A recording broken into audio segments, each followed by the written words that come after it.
네, 안녕하십니까. 이 시간에는 조선의 지방 통치에 대한 걸 다루려고 하는데요. 지방 통치 전반은 아니고 그 조선이 이전하고 달라진 큰 변화 중에 하나가 모든 고을에 수령이 파견됐다라고 하는 것입니다. 근데 여러분, 조선 수령에 대해서 어떤 이미지를 갖고 계시나요? 그 춘향 이야기 잘 아시죠? 거기에 이제 변사또가 등장하는데요. 그 춘향전에 그려져 있는 변사또의 모습이 조선 수령의 모습이라고 한다면 어떤 긍정적인가요? 부정적인가요? 느낌이. 그런데 사실은 변사또가 춘향이와 관련돼서 한 행동이 잘못된 거냐라고 할 때는 사실 굉장히 의문의 여지가 있습니다. 우선 춘향이가 첩의 자식 이렇게 얘기되는 거잖아요. 그리고 신분이 어머니가 관비 신분이었다고 한다면 춘향이는 당연히 관비가 되어야 됩니다. 그런데 그 이야기에서는 고을 수령이 와서 춘향이 보러 관비로서의 일을 담당해라 라고 요구하는 거고요. 거기에 대해서 춘향이는 못하겠다고 거부를 하고 있는 거죠. 이 내용의 큰 줄거리 그렇습니다. 근데 그렇게 보면 사실은 그 변사또가 주장하는 거는 적법한 것입니다. 국가의 관비의 신분을 가지고 있는 사람이 관비로서의 일을 수행할 것을 수령이 요구하는 건 너무 당연하다는 것이죠. 그리고 춘향이는 그걸 거부했으니까 여기는 이제 그 위법 행위가 이제 발생을 한 거거든요. 그때 이제 그러면 그 변사또가 그 취한 방법이 이제 물어보지 않습니까? 데려다 놓고 너가 정말 거부하는 거냐? 국가가 요구하는 업무를. 그래서 끝까지 거부한다고 하는 거죠. 그러면 그 거부와 관련된 이제 그 유죄 여부가 확정돼야 되는데 그것을 수사하는 과정이 약간의 구타가 동반되는 그런 절차라고 하는 것이죠. 그러니까 적법한 수사 절차에 들어가 있는 거죠. 그리고 가능하면 지금 변사또가 요구하는 거는 국가가 요구하는 업무를 수행해라 할 것을 이제라도 선언해라 이러는 것이고요. 이제 죄가 확정이 되면 확정된 죄에 따라서 법률이 정한 바에 의해서 처벌이 이루어지게 될 것입니다. 그래서 참 고민스럽죠. 춘향전에 그려져 있는 내용은 사실은 조선 법제 안에서 적법한 행위들이 이루어지고 있습니다. 그래서 사실 여러분은 잘 모르시겠지만 춘향전과 관련돼서 굉장히 많은 판본이 존재합니다. 지금 말한 것처럼 너무 적법한 상황들이기 때문에 변사또의 행위가 왜 적법하지 않은지를 설명하기 위해서 춘향이가 원래 뭐 첩의 자식이 아니었다는 이야기도 있고요. 또 부당한 요구를 한 것처럼 그려지는 여러 가지 내용들이 있는데 어쨌든 오늘 논의의 이제 핵심은 그건 아니고요. 그 변사또 이야기에 드러나는 것처럼 조선에서 어떤 행위를 수령이 할 때 그 행위와 관련된 법적 판단이 아주 긴밀하고 조밀하게 만들어져 있다는 것입니다. 그리고 바로 그 수령제라고 하는 걸 만들어 가는데 조선을 만들었던 사람들의 굉장히 놀라운 계획과 꿈이 담겨져 있습니다. 그 부분을 이제 말씀드리려고 합니다. 그 태종하고 세종이 조선의 그 수령제를 만들어 가는데 결정적인 역할을 한 분들인데요. 이 무렵이 이제 어떤 시기냐라고 하면 14세기에는 동아시아가 굉장히 전쟁에 휩싸여 있었는데요. 그 전쟁이 다 종식이 되면서 동아시아의 평화적인 안정기가 열리게 됩니다. 그리고 명나라를 중심으로 한 국제 질서가 이제 만들어지고 그 중국과 우리나라, 일본 다 농업을 중심으로 한 어떤 국가 경제 발전력을 추구해 가게 됩니다.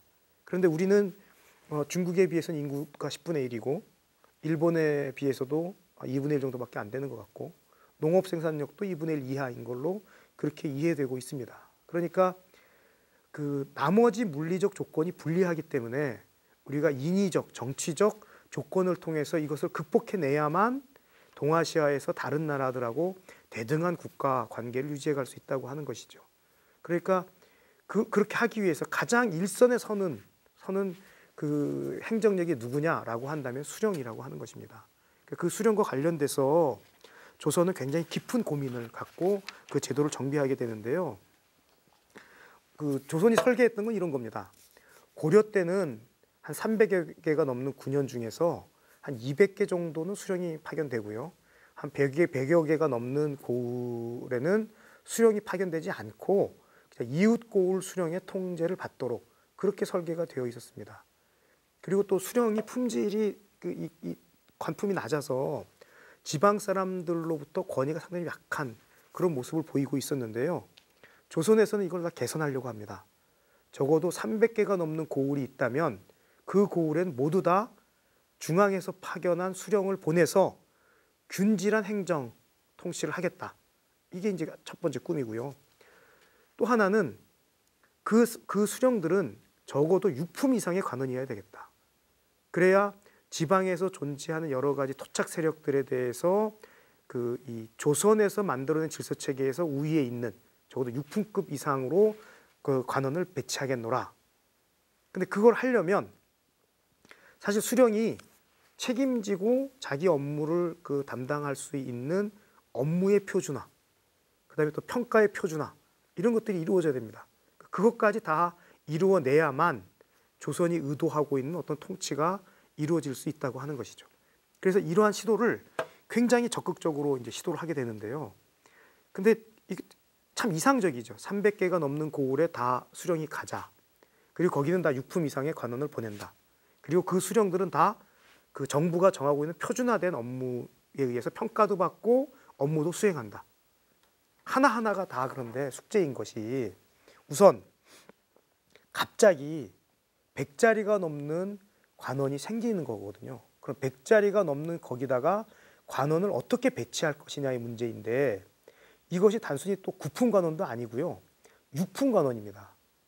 그래서 우리가 이제 9품 관원은 이제 신규 관원들이니까 이걸 신규 채용의 규모를 늘리면 되지만 6품 관원이라고 하는 것은 사실은 이 관직 세계에 들어와서 10년 정도 이상의 그 경험치를 가져야만 도달할 수 있는 그런 자리거든요. 그런 사람들을 하루아침에 100명 넘게 확보해서 더구나 그것도 지방으로 보내겠다라고 하는 아이디어입니다. 굉장히 어려운 아이디어라는 거죠. 그리고 또 한 가지는요. 그 지방 업무라고 하는 것이 지역마다 정말 다 형편이 다를 텐데 모든 지역에 관철될 수 있는 표준적인 업무라고 하는 것을 어떻게 정리해낼 거냐. 그것이 정리돼야만 그 업무에 대한 평가도 가능해진다고 하는 것이죠. 그리고 또 한 가지 문제는 지방 자리는 다 가기 싫어합니다. 서울에 근무하고 싶어 하거든요. 그런데 지방에 내려 보낸다고 하는 거고요. 그리고 또 표준화된 업무를 관철하는데 일정한 시간을 두고 근무를 시켜야 되는데요. 조선에서는 그래서 세종이 어떤 시도를 하냐면 5년 내지 6년 동안 지방 수령으로 근무하도록 강제 규정을 만들게 됩니다. 그러면 지금 서울에 있던 관원이 지방으로 발령 나는 것도 싫은데요. 가서 5년 이상 묶여 있어야 된다는 거고요. 또 엄격하게 또 나는 또 평가가 될 거라는 것이죠. 그러니 누가 가고 싶어 하냐는 겁니다. 이 문제들, 가고 싶어 하는 사람이 없는 자리를 그리고 또 있지도 않은 관원들을 가지고 6품 이상으로 100명 이상의 관원을 새로 확보해야만 그래야 지금 의도하고 있는 바를 달성할 수 있다고 하는 것입니다.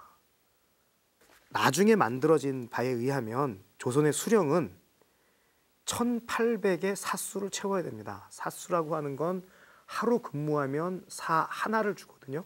그러니까 1800일을 근무해야만 사수를 채울 수 있는, 그러니까 수령의 임기는 기본적으로 1804고요. 그리고 시기마다 조금씩 가감이 있지만 330여 개 고을을 운영하게 됩니다. 그러니까 330여 개 고을에 6품 이상의 관원이 보내져야 된다라고 하는 이제 그런 이제 숙제가 생겼다는 것이죠. 그리고 이제 수령의 임무는 이것도 이제 시기마다 조금 차이는 있지만 7가지 일로 딱 요약을 하게 됩니다. 그것이 이제 농업과 그 뽕나무 재배를 융성하게 해라. 사람 숫자를 늘려라. 학교를 발전시켜라. 군사 관련 업무를 제대로 정비해라. 그 백성들을 동원하는 일들은 고르게 해라. 그리고 사송은, 재판은 간단하게 진행을 해라. 그리고 여러 가지 조작 부리는 것들은 차단시켜라. 요 평가 항목이 7가지고요. 이 평가 항목 7가지에 대해서 제대로 업무를 수행했는지에 대해서 관찰사가 평가하도록 그렇게 했습니다. 근데 이 평가도요, 이제 6개월 단위로 이제 한 번씩 평가가 되니까요. 그 5년 하게 되면은 적어도 6번 이상 평가를 받게 되지 않겠습니까? 그런데 한 번이라도 하 평가를 받게 되면 바로 파직됩니다. 근데 이 바로 파직된다고 하는 것도 굉장히 고민스러운 거가요. 그 수령의 임기를 길게 늘려놓은 이유는 그 지방에서 행정이 안정적으로 운영되었으면 한다. 그 행정의 책임자가 수령이니까 수령이 일정한 기간을 안정적으로 있는 것이 지방의 행정을 안정적으로 운영하게 하는 길이다. 이렇게 해서 늘려놓은 것이거든요. 그런데 업무 평가를 엄격하게 해서 하를 하면 바로 파직시키는 거니까 이 제도는 사실은 수령을 장기 근무한다는 것하고 충돌이 될 수 있는 그런 제도이고요. 또 한 가지는 이런 겁니다. 지방에 수령이 오면 현지 사람들이 배척을 합니다. 그래서 고소도 하고 막 이러거든요. 그래서 고소를 당하면 그 수령에 대한 조사 행위가 시작이 되는 거고요. 그러면 당연히 업무는 마비가 되게 돼 있습니다. 이런 고민이 있어서 세종은 또 어떤 걸 하냐면 고을에 있는 사람들은 고을 수령을 고소할 수 없다. 이런 제도를 만들었는데요. 당연히 이제 문제가 생기는 거죠. 그러면 수령의 불법 행위는 누가 막느냐? 이런 이제 문제가 생깁니다. 그래서 어떤 제도를 시도를 해도 결국 충돌이 되는 문제가 이제 발생을 합니다. 엄격한 평가를 해서 하를 준다고 하는 거는 수령을 좀 일정한 기간 동안 장기 복무를 시키려고 하는 것하고 충돌되는 거고요. 그 다음에 그 백성들이 수령을 함부로 대해서 막 쫓아내는 그런 일을 막기 위해서 고소를 금지하다 보니까 수령의 월권 행위라든지 불법 행위를 막을 수 있는 길이 차단되고 하는 여러 가지 문제가 발생을 하는데 이거를 세종은 어떻게 해결하냐면 직접 수령들을 만나는 걸로 해결하려고 합니다. 아무리 작은 고을의 수령이라고 하더라도 그 사람이 임명받아서 내려가게 되면 왕이 직접 만나서 자질을 한번 다시 시험해보고 그리고 왕이 개인적으로 또 조언도 합니다. 그 고을은 굉장히 사람이 적은 곳이고 일이 많은 곳이니까 가서 그 부분을 잘 돌봐라. 이런 식으로 아주 굉장히 구체적인 어떤 지시들을 하게 되고요. 업무가 끝나고 돌아온 수령도 가능하면 만나려고 합니다. 가서 만났던 애로사항이 어떤 건지 현지 상황이 어떤 건지. 그래서 세종은 세종 나름대로 백성들의 현황을 파악하는 거고요. 또 그러면서 그 지방에 파견되는 수령들에 대해서는 세종이 개인적으로 꼼꼼하게 파악을 해서 아까 말씀드렸던 여러 가지 문제들을 최소화시키려고 하는 그런 노력을 이제 시도하게 되는 것입니다. 근데 그 제일 또 큰 문제 중에 하나가 서울과 지방이 이원화되어 있다는 것입니다. 나중에 이제 조선은 그 지방관과 서울에 있는 관원이 통합돼서 운영되게 돼서요. 서울의 관원이나 지방의 관원이나 대등한 신분을 갖게 되지만 이건 처음부터 그랬던 건 아닙니다. 이게 이제 그 수령 문제를 해결하는 조선 나름대로 해결책이었던 건데요. 수령은 어떤 사람이 전에는 내려갔냐면 구품 수령들도 많고 이랬으니까 그 서리로 근무하던 사람들이 서리 근무 연한이 다 차서 정년이 되면 이제 떠나야 되거든요. 그때 이 사람들이 그동안 수고했다라고 해서 시험을 쳐서 시험에 합격한 사람들은 구품이나 팔품 이런 직책을 주는 경우가 있었습니다. 그러면 이 사람들이 이제 마지막 자리인 건데 그때 가게 되는 게 보통 지방 수령들입니다. 그러니까 지방 수령의 많은 자리는 그 품관을 한 사람도 아니고요.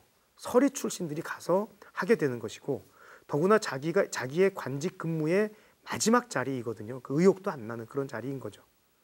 그리고 그런 사람들로 채워지던 지방 자리이기 때문에 서울의 엘리트 관원 입장에서 볼 때 지방에 간다고 하는 것은 정말 좌천의 의미가 있고 관직 생활에서 굉장히 큰 오점이 되는 그런 큰 이제 문제가 있었던 것인데요. 조선에서는 이 문제를 어떻게 해결하냐면 지방 관원으로 중앙의 엘리트 관원을 파견하기 시작합니다. 그러니까 문과를 급제한 가장 뛰어난 엘리트 관원을 지방 근무를 시키고요. 또 그 조선의 관직 체계에서 사품과 오품은 굉장히 큰 경계인데요. 사품부터는 무슨 대부 하는 그 칭호가 달라집니다. 오품은 무슨 랑 이래서 그걸 랑관이라 그러는 거고요. 사품부터는 대부라고 하는 건데요. 이런 대부의 고위직을 가기 위해서는 지방직을 역임해야 된다. 이런 법 규정을 만들어 버립니다. 그러니까 지방을 거쳐야만 승진이 된다는 거고요. 더구나 이건 법에는 없지만 당상관이나 재상급의 관원을 발탁하기 위한 전제 조건 중에 하나가 지방 경험이 있느냐라고 하는 게 전제 조건이 됩니다. 그러니까 어떤 얘기냐면 전에는 서울에서만 다 근무하려고 했는데 이제 내가 높은 자리에 올라가고 출세하고 싶다. 그러면 언제는 한번 지방에 가서 근무를 해야 된다라고 하는 이제 문제가 생긴 것입니다. 근데 이렇게 뛰어난 엘리트 관원을 지방에 보내면 어떤 이제 일이 생기냐면 지방에 있는 관원들이 서로 경쟁해서 평가를 받게 되거든요. 그러면 이 사람 중에 정말 뛰어난 앞으로 장래가 촉망되는 사람들이 와서 뛰어난 업무를 진행하게 되면 그들과 경쟁해야 될 사람들은 그 업무를 잘하겠다라고 하는 의욕을 가지고 뛰어들 수밖에 없습니다. 물론 반대 현상도 있지만 지금 이 조선 15세기, 16세기에는 그 뛰어난 문관들이 그 파견됨으로 주변에 있는 지방 수령들도 굉장히 분발하는 효과들이 나타나게 됩니다. 그리고 또 그 지방에서 같이 이제 근무해야 되는 향리 입장에서도 전에처럼 이제 근무하고 그만두는 서리 출신의 겨우 품관이 된 사람들이 온 것이 아니라 앞으로 계속 출세를 하고 그 조선의 중심 역할을 할 사람들이 와서 근무를 한다는 거거든요. 그러니까 향리도 수령한테 잘 협조할 수밖에 없고 수령의 눈치를 봐야 되고 앞으로 잘 봐달라고 청탁하는 입장이 됩니다. 그러니까 수령이 와 있는 동안 향리 입장에서 열심히 일을 해서 그 수령이 높은 평가를 받을 수 있도록 그렇게 애쓰는 그런 분위기들이 만들어집니다. 물론 제가 이제 좋은 면을 말씀드린 건데요. 모든 제도가 다 좋게 잘 운영된 것만은 아니지만 15세기 이후에 조선이라고 하는 나라가 지방을 바라볼 때 그 국왕이 직접 임명한 사람이 가서 국왕만큼은 아니더라도 균질되고 고른 행정의 혜택을 받을 수 있는 제도적인 장치를 최대한 마련하려고 노력했다. 그리고 그것을 위한 여러 가지 장치들, 중앙과 지방을 거의 대등한 격으로 만들고 지방 근무를 해야만 그 상당히 고위직으로 갈 수 있는 길 자체를 만들게 됨으로써 이제까지하고는 달리, 그렇죠? 이제 기피만 할 수 없다는 거죠. 내가 이제 출세하려면 갔다 와야 되는 거고, 또 지방 근무에서 성공한 사람을 크게 발탁합니다. 예를 들어 황희 같은 사람이 강원도 관찰사 경험을 통해서 중앙의 재상으로 발탁되고 나중에 영의 정도 되고 하는데요. 그때 강원도 관찰사로서, 근데 그 무렵에 강원도가 흉년도 들고 관찰사 중에 가장 나쁜 곳이었거든요. 그런데 그 어려운 상황에 가서 그곳에서의 행정 업무를 열심히 한 거가 인정이 되니까 앞으로 재상으로서의 길이 열리게 됩니다. 이런 식의 사례들을 만들어 가면서 실질적으로 지방이라고 하는 곳을 이제 뭐 전에는 어떤 데는 수령이 파견되고 어떤 데는 수령이 파견되지 않고 어떤 데는 다 기피하는 곳이고 이런 곳이었는데 그런 곳이 아니라 적어도 고르게 서울의 엘리트 관원이 대등한 질을 가진 사람이 파견되고 그리고 그곳에서 이루어지는 행정 절차나 업무라고 하는 것은 그 중앙정부가 의도한 바를 가능한 관철시키는 것. 그리고 향리들도 가능하면 이런 의도에 따를 수 있는 그런 여러 가지 제도적 장치들을 마련하게 된 것입니다. 우리가 뭐 그 조선의 지방제도 하면 뭐 개설서에 나와 있는 거 흔하게 이렇게 생각하지만 수령이 파견되고 6품 이상의 관원들이 배치되고 또 그 사람들의 업무를 7가지로 정리하고 평가를 엄격하게 해서 한 번 뭐 하를 받으면 파직되고 또 좋은 평가를 받으면 승진시키고 하는 이런 제도라고 하는 건 지방의 통치를 어떻게 유교적으로 잘 이뤄낼 것인가라고 하는 그런 어떤 꿈과 계획 이런 것들을 실현해가는 게 추상적인 것이 아니라 구체적인 방법을 해나갔던 그런 조선의 어떤 모습을 담고 있는 것이다. 그렇게 이제 말씀드릴 수 있을 것 같습니다. 그래서 이 결과 그럼 어떻게 됐느냐? 국왕은 태종이나 세종 다 마찬가지인데요. 여정도치 않은 그런 통치 행동을 모습을 보였던 것이고요. 그것을 직접 만나서 훈계를 받고 내려간 수령은 어쨌든 백성을 생존시키는 행정력을 발휘하기에 노력해야 됐습니다. 이것도 굉장히 중요한 기준인데요. 내가 다스리는 곳에 사람이 죽으면 안 됩니다. 그러니까 굶을 수는 있지만 굶어 죽지는 않는 어떤 행정을 실현하고요. 그래서 뭐 단언할 수는 없지만 15세기나 16세기 무렵 동아시아 세계에서 그 일반 백성의 삶의 질로 볼 때, 더구나 정부가 개입한 삶의 질로 볼 때 조선이라고 하는 나라는 그 무렵의 선진국이었을 것이다. 삶의 질의 부분은 상대적으로 훨씬 높거나 훌륭했거나 그랬을 것이다. 그리고 그 삶의 질이 높아지는데 정부가 부정적인 쪽이 아니라 긍정적인 쪽으로 기여를 했을 것이다. 그렇게 생각된다는 것입니다. 네, 고맙습니다.